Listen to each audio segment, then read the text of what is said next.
सभी पत्रकार बंधुओं का बहुत बहुत स्वागत है इस प्रेस कॉन्फ्रेंस में। ये प्रेस कॉन्फ्रेंस बामसेफ और भारत मुक्ति मोर्चा का जो राष्ट्रीय अधिवेशन नागपुर में होने जा रहा है इस संबंध में है। तो मैं माननीय राष्ट्रीय अध्यक्ष वामन मेश्राम साहब, जो राष्ट्रीय अध्यक्ष है बामसेफ भारत मुक्ति मोर्चा के, मैं उनसे निवेदन करूंगा कि वो इस बारे में जो है हमारे पत्रकार बंधुओं को संबोधित करें। माननीय वामन मेश्राम। साथियों, बामसेफ और भारत मुक्ति मोर्चा का मिलकर 5 दिन का राष्ट्रीय अधिवेशन है। इसमें 2 दिन का बामसेफ का है और 3 दिन का राष्ट्रीय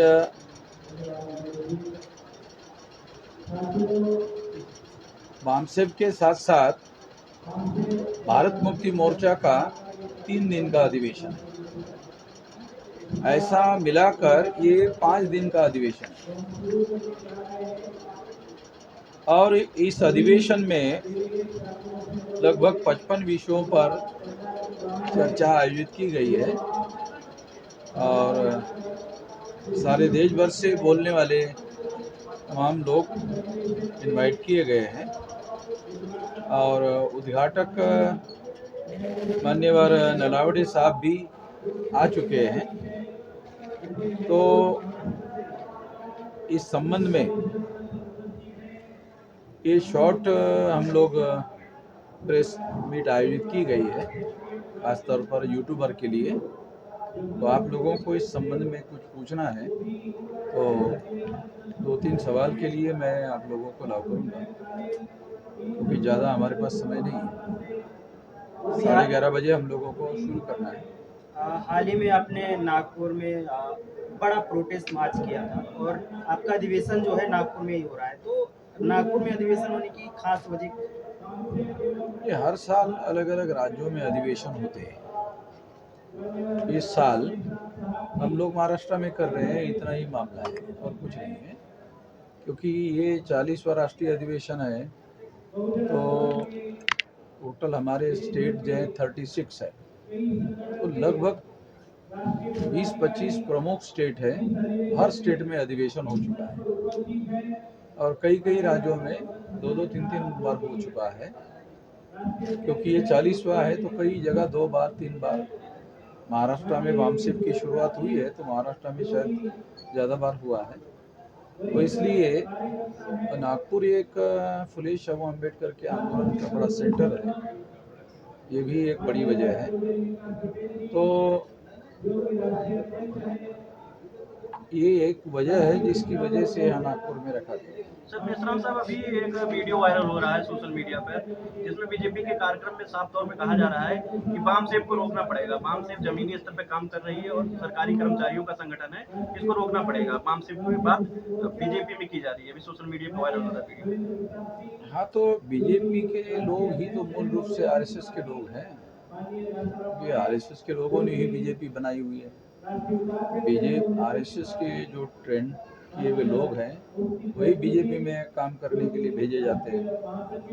तो आरएसएस को बनाने वाले लोग, आरएसएस का संचालन करने वाले लोग ब्राह्मण लोग, तो ये मूल रूप से ब्राह्मणों का संगठन है।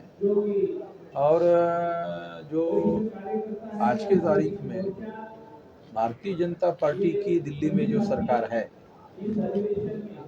वो पिछड़े वर्ग ओबीसी के लोगों को गुमराह करके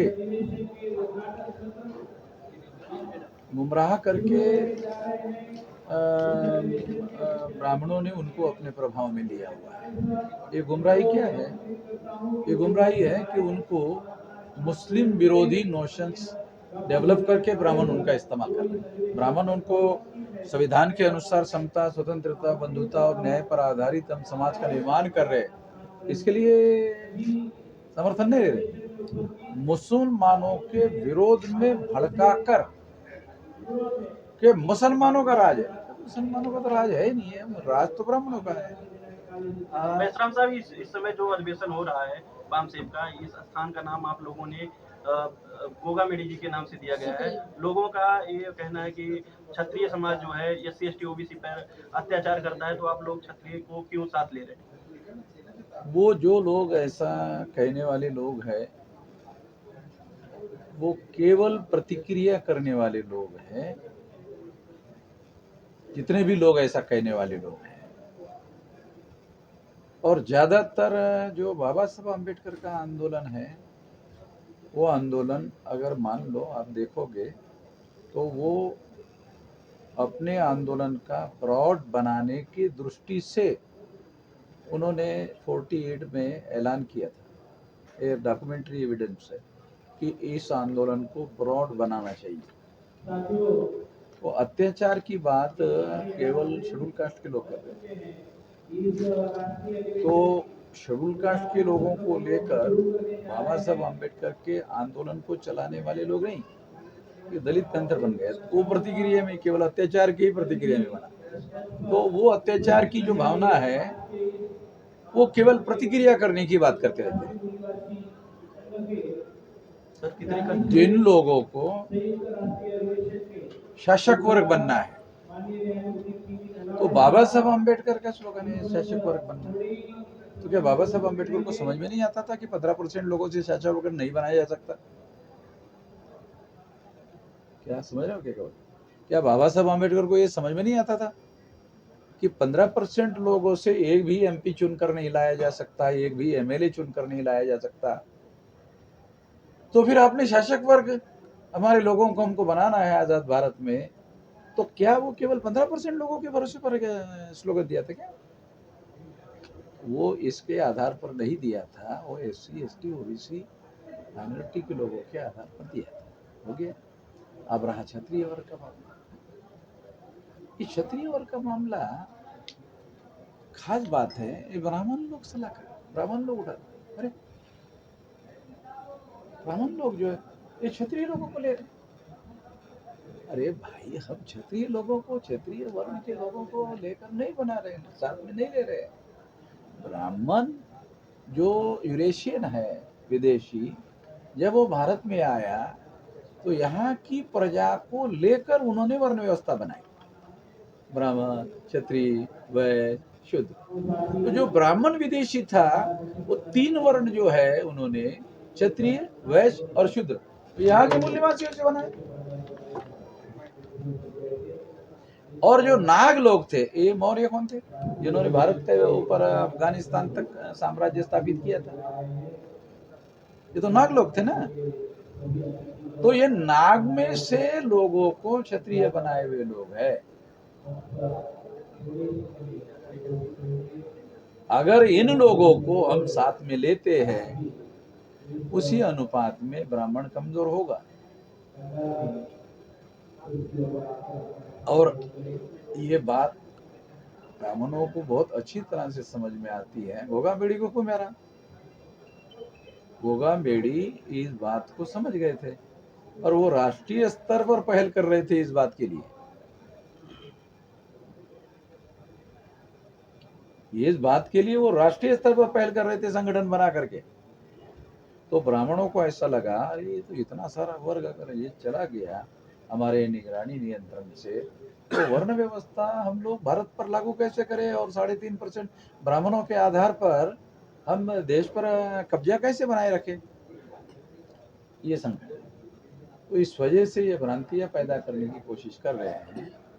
तो अगर हम लोग हिस्टोरिकली एनालिसिस करें, अगर आपको बहुत सारे सबूत चाहिए तो प्रोफेसर विलास करात के किताबों को पढ़ो, सारे सबूतों के साथ बताया गया है ये क्षत्रिय वर्ण के जो लोग हैं ये कोई और नहीं है, ये मूल रूप से नाग लोगों में से बनाए हुए लोग हैं।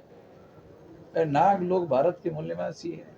बाबा साहब आम्बेडकर ने अपनी किताब में लिखा हुआ है शूद्रा में, और नाग लोग ये महाराष्ट्र के लोग हैं। नाग लोग, नागपुर भी नाग लोगों के नाम पर ही पड़ा हुआ है नाम। Sir BAMCEF world wide organisation होता जा रहा है, तो अभी इस अधिवेशन में सर कितने कंट्री के लोग शामिल होने वाले हैं? अभी मुझे शाम तक पता चलेगा। वो लोग जो है गल्फ कंट्री के तो कुछ लोगों का जानकारी है, गल्फ कंट्री के लोगों की जानकारी है, मिडिल ईस्ट के लोग जो है ये जानकारी है।